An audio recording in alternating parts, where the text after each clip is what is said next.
Uang yang macam mana? Saya terangkan dengan bahasa yang mudah kita mengerti aja. Jadi kalau sekarang ini yang berlaku uang fiat, maka namanya Global Finance Safety Net atau jaring pengaman uang globalnya adalah dolar paling terbesar, dolar US.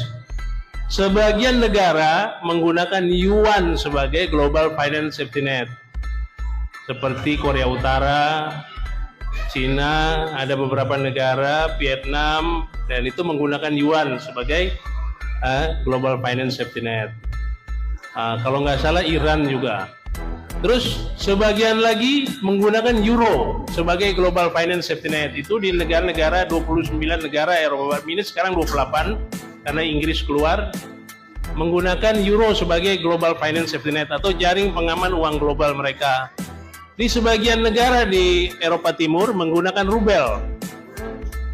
Nah, ini yang menyebabkan uang penjaminnya itu nggak kuat, menyebabkan terjadinya inflasi yang berkepanjangan karena rata-rata negara-negara itu diambil sumber daya alamnya, dikasih catatan uang namanya paper sebagai pinjaman lagi untuk modal kerja. Dikasih paper, dibatasi dengan regulasi-regulasi begini begitu, kita tidak dapat uang, kita jual sumber daya kita kepada mereka. Yang kaya adalah negara-negara yang memiliki Global Finance Safety Net tadi. Nah, ini dirasa tidak menguntungkan atau menjadi ketimpangan bagi ekonomi dunia.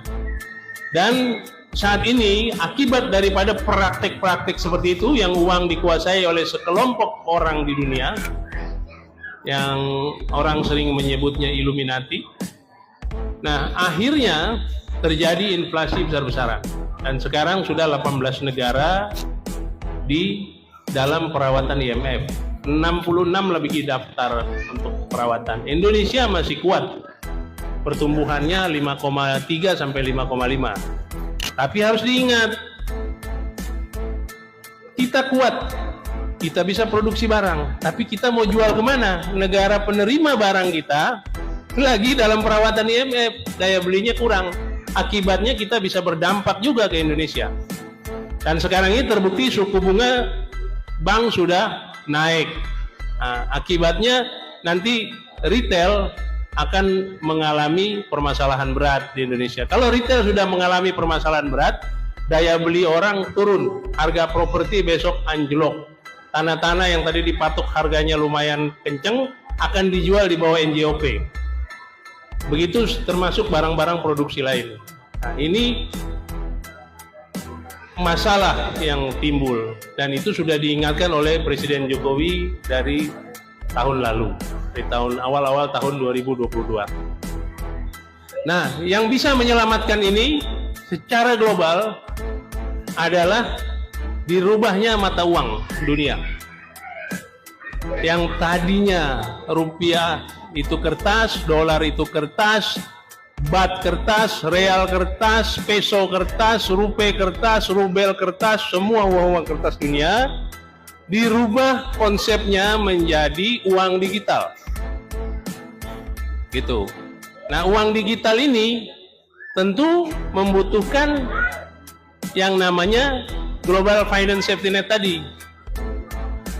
Di antara semua Global Finance Safety Net yang sudah kelihatan memiliki beberapa hal pendukung dan ini tidak terbantahkan adalah Pi Network atau Picoin nanti jadinya. Tuh. Kenapa demikian Pak Jenal dan kepada kita semua? Karena Picoin ini memiliki 3 hal. Pertama teknologi, kedua ekosistem, kedua ekologi. Ekologi ini yang lagi kita dorong Pak Buhori, udah cepat itu kasih itu teman-teman biar bisa beli mobil. Jangan nunggu open minded. Kalau ekologi sudah jalan, maka tentu Pi berlaku sebagai uang sudah tidak terbantahkan. Teknologinya sudah luar biasa, kita sudah sampai di Web 3.0, kita punya namanya Mind Network. Mind Network ini suatu jaringan kerja yang luar biasa besarnya, saking besarnya sampai nggak bisa dihack. Kenapa? Karena nodenya itu terbagi-bagi.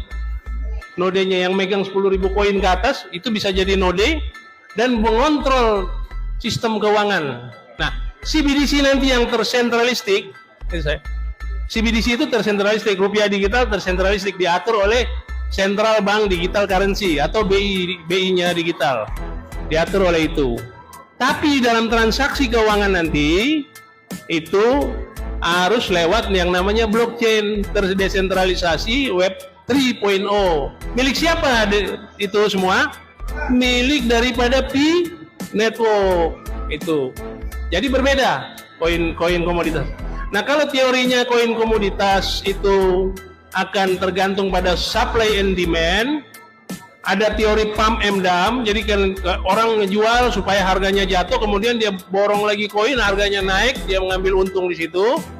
Nah, di koin Pi tidak terjadi karena Pi adalah mata uang, makanya tidak disebut harga. Pi itu nilainya berapa? Value.